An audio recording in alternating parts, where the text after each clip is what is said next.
There is an old town that still believes that the Sandman is real and that he will come to take the eyes of bullies who refuse to change. But for some reason, it decides to haunt a black family who face struggles of their own during the 70s. It's 1973 in Mims High School. The cheerleading squad performs one more time with May Roberts leading them. Everything is going so well until they yeet May and forget to catch her as she falls down. It's one of May's terrifying dreams before she finally loses both her eyes. In the present day, May Roberts, now an old woman, welcomes her granddaughter Anna. Anna has just lost both her parents in a car crash when a drunk driver hit their vehicle. Yeah, double homicide. So from now on, she'll be living with her grandmother. May eagerly shows Anna around but strictly warns her to stay away from her bedroom, probably because she has a love sling in there. Anna watches in amazement how May goes around the house with so much ease. Despite being blind, May doesn't have any problem taking care of herself, though she moves quite slowly because of her age. Anna spends her time taking photos. One day, a woman introduces herself as Aunt Patty, May's sister. Patty points out that Anna looks like her late mother and that they have the same eyes. Aunt Patty about to call Anna the diamond of the season. Though Patty's glad to meet Anna, she immediately nopes out when she hears a noise coming from the house. May advises Anna not to go into the woods, but Anna ignores the warning because she's half white. When she reaches an old dock, a young woman and a man introduce themselves. Shawn and Julie no longer go to school and spend their day drinking and smoking grass. Anna appreciates the company, so she accepts the beer offered to her. They hit it off, and the three spend the rest of the day together before Anna eventually says goodbye. On her way back, she sees a scary-looking tree with May's name carved on it. Anna takes her camera and snaps a picture before leaving. Later that night, after May enters her room, Anna takes a peek into the keyhole. She wants to know what May is hiding, but the old woman swings the door open, sensing her. Lucky for Anna, the hoe blind AF. As Anna looks around, she gets her hands on May's yearbook from 1973. There's a sinister note at the back from Patty that reads, "You did this to yourself. Now your true colors show." Because of this, Anna pays Patty a visit. Patty admits that when May was young, she was mean and wanted everything her way. And that was why the Sandman took her eyes. Patty explains that May started having nightmares, so scary they drove her crazy. Until one night, May saw the Sandman in her room, and he took both her eyes. That is what she told everyone, but the townspeople think she did it to herself. May later found out that she was pregnant, and her grandparents took care of the child, Anna's mother. One morning, Anna's new friends pick her up. They stop by a bridge, start drinking, and proceed to smoke broccoli. Julie keeps taking pictures to post online. As soon as Shawn gets drunk, he starts to be mean. Shawn finds someone to pick on when he sees Connor on rollerblades. Connor tries to escape, but Shawn throws a shoe at him, making him trip. Anna knows Shawn is doing way too much, but she remains quiet as Julie takes a video of the ordeal. Shawn then picks the boy up and pushes him, causing Connor to fall over the bridge and hurt himself. This Temu young Matt demon needs to die. Connor breaks his arm, but Shawn convinces himself that it's not a big deal. He only acts after Julie pressures him to help the boy. They drive him to the nearest hospital, but make him promise not to tell anything to anybody. Frightened, Connor promises to be quiet. Anna helps the kid, and as soon as they're out of the car, Shawn drives off. Anna feels guilty for not helping the boy.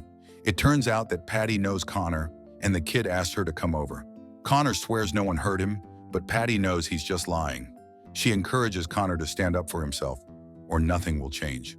Then Patty finally lets him in on a secret. She says there is an old tree in the woods just near the docks. The tree has multiple names carved on it, and if Connor wants to take revenge on those who did him wrong, all he has to do is carve their names on the tree, and the Sandman will do the work for him. I always knew Queen Charlotte was petty. The next night, Connor looks for the tree. He learns Julie, Anna, and Shawn's complete names from their online posts. He writes down their names on the trunk, hoping the Sandman will get revenge for him. And somewhere in the dark, the Sandman wakes up one more time to do his work. That night, he visits Anna in her sleep. Anna opens her eyes only to find herself at the crash site on the night her parents got killed. In her dreams, she also sees a young boy with no eyes. Then the Easter Bunny from hell. Every time she thinks she's about to wake up, she ends up in another nightmare. When she finally wakes up, she's exhausted. Meanwhile, May ties a yarn on her porch and makes her way into the woods. She finds the old tree and begins to touch it all over, because she hasn't been touched in a while? I don't know. When Anna is acting weird, Shawn forces her to get in the car so they can talk. But in the middle of the ride, Mud starts to come out of Shawn's eyes and his filthy mouth. Anna grabs the wheel and almost causes an accident. When she finally snaps out of it, she's even more frightened. Feeling guilty, Anna tries to make it up to Connor by buying him new rollerblades. She apologizes for not speaking up before, but Connor just ignores her.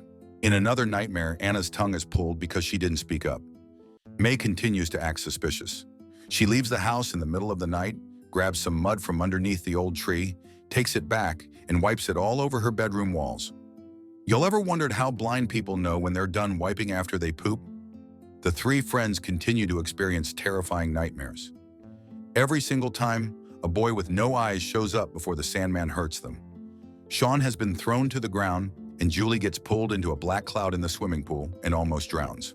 When Anna returns to the woods, she is shocked to see their names written on the old tree, and it surprises her even more when May arrives and takes some mud before dumping it all in a jar. Anna snaps some photos and shows them to Julie. She tries to convince Julie that it has something to do with the Sandman and that the same thing happened to May. As Anna looks at the photos, she finally comes up with an idea. With an axe in one hand, she marches into the woods and tries her best to cut down the tree, but she soon faints from exhaustion. She opens her eyes and finds herself inside a dream. The projector running tells the story of a boy named Vincent. Vincent was blind and had eyeballs made of glass. His classmates made fun of him, and at one point, two of them led him into the woods. They took his eyes and tied him to a tree.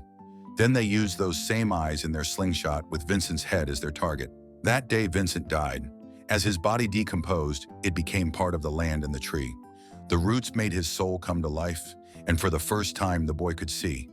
Then why can't Vincent not see that it was Shawn who was the mean one, and not Anna? Just as Anna starts to understand the Sandman's tragic beginning, she wakes up on a boat with Julie and Shawn.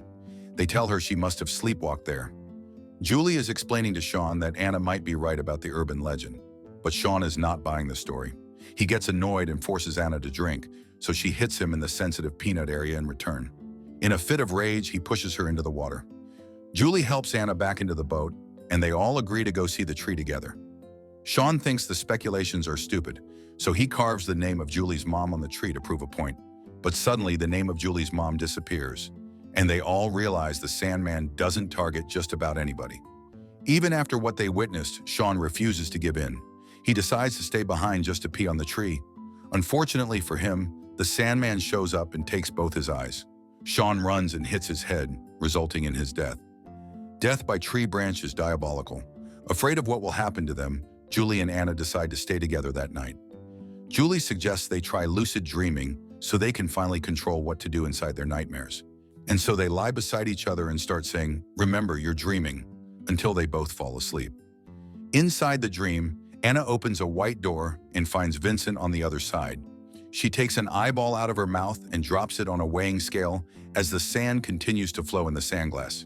Then she finally realizes there's still some time left for her to make things right. Early morning the next day, Anna wakes up to May making breakfast. The old woman offers her coffee, and it's too late for Anna to realize that it's laced with sedatives. When May hears Anna's body fall on the floor, she proceeds to drag Anna and put her on the stair lift. Then she ties her down on the bed. Is this hoe really blind? Meanwhile, Julie, who is still half asleep, has no idea about what's going on in the next room. She soon finds herself face to face with Vincent. He takes her eye out, and as Julie tries to escape, she slips and hits her head. Death by shower curtain is crazy. In the other room, May senses that Vincent is watching her. She has always believed that he will return, and she will finally get her eyes back. Anna dreams once more, and she stumbles on a Bible on the bedside table. The page is opened on the book of Leviticus that talks about an eye for an eye and a tooth for a tooth. What someone does to his neighbor shall also be done to him. Now she knows what should be done, but when Anna wakes up, she sees that her grandmother is about to stab her with a pair of scissors. May believes all she has to do is take Anna's eyes so she can get her eyesight back. Anna fights back and pushes the geriatric off of her. She reveals that the Sandman came for her because of what she did and not because of May. But no amount of explanation can stop May, so Anna stabs her in the face and escapes. Then Anna takes a hammer and starts to break her own arm. She believes that if she suffers the way Connor did, the Sandman will let her go. When Patty enters the house, she finds May and assumes she's dead. But May stands up and pulls the scissors out. Unfortunately, she falls down the flight of stairs. Bet she didn't see that one coming. With her remaining strength, May finally confesses. It turns out she knows it was Patty who wrote her name on the tree, and May admits she doesn't regret putting a scar on Patty's face because Patty is just as bad as her. These hoes are crazy. Thinking May is dead, Patty gives her sister one last hug, but May grabs her and stabs her in the eye with a pair of scissors, calling her a jealous bitch with her last breath. Meanwhile, Anna slips into another dream. She finds a pair of glass eyes and realizes those are Vincent's. As if time is turning back, the previous image of her dying begins to change. When she comes face to face with Vincent, she finally hands him his glass eyes. And with that, Anna wakes up. The curse that was put on her is finally lifted. Vincent finally found peace, and the Sandman once again goes back to sleep. Oh boy, this was an interesting one. If you love horror movies with urban legends, check it out. What did y'all think of this one? If you like this video, make sure you subscribe and turn on notifications because YouTube isn't recommending my videos. So, if you like to watch more foolishness, you can click here or here.